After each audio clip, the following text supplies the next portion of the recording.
Hi, so during this practical, copper electrodes were used and the students used two sets of copper electrodes, as you can actually see over here. They were cut using a guillotine because they were quite large. They did have the dimensions of 20 mm wide by 100 mm long and about 0.5 mm thick. The students thoroughly cleaned with steel wool, and then after doing so they rinsed it with distilled water to make sure there were no steel wool iron particulates on the surface.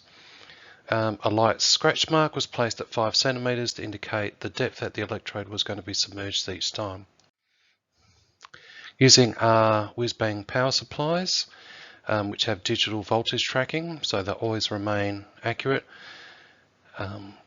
Power was applied, of course leads to connect and alligators to fix to the electrodes. Other items was a stopwatch for recording time, steel wool for cleaning the surfaces, digital scale for recording the masses before and after the reaction, paper towel, distilled water, a hairdryer and a fan used to dry the electrodes a bit faster, decrease the practical time, retort stands for holding things, and of course the usual protective clothing and eyewear. The solution used was a 1 molar solution of copper 2 sulfate, and this is how it's set up. So the power supply is connected, the red wire for positive connected, a distance of 7 centimeters was always consistent there, and the yellow wire representing the negative. So after cleaning the electrodes, the masses were recorded on the scale, 5 sig figures. Electrodes were then connected to the power supply and the initial voltage was set to 0.50. They were submerged to a depth of 5 centimeters and, as I said before, separated by a distance of 7 centimeters, which was mainly determined by the width of the beaker.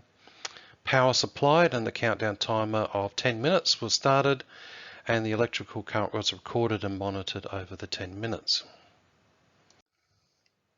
At the end of the 10 minutes, the electrodes were carefully removed and rinsed with distilled water, making sure that none of the surface of the copper actually fell off, and you can actually see the cathode here, while this one is the anode.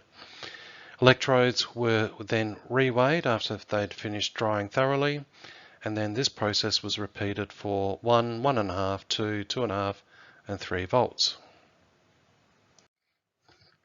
As I mentioned before, to speed up the process, the other set of electrodes were used during the reaction, so while one set were drying, the other set were actually engaged with the chemical reaction.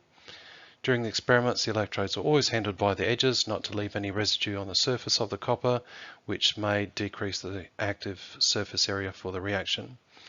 And another trial was done using a fresh batch of 1 mole of copper sulfate. Observations, there was no bubbling on the surface. The cathode side facing the anode actually got the deposit faster, while the other side, which was facing the glass wall of the beaker, reacted slower. Now, this was a different group, however, they did find that some metal actually fell off the electrode. They made sure that next time they handled it very carefully, and the one where the copper actually fell off, they actually redid. Current was then observed to slightly change over the 10 minutes, and the students recorded the current before and after. This is their data. You might want to pause the video here.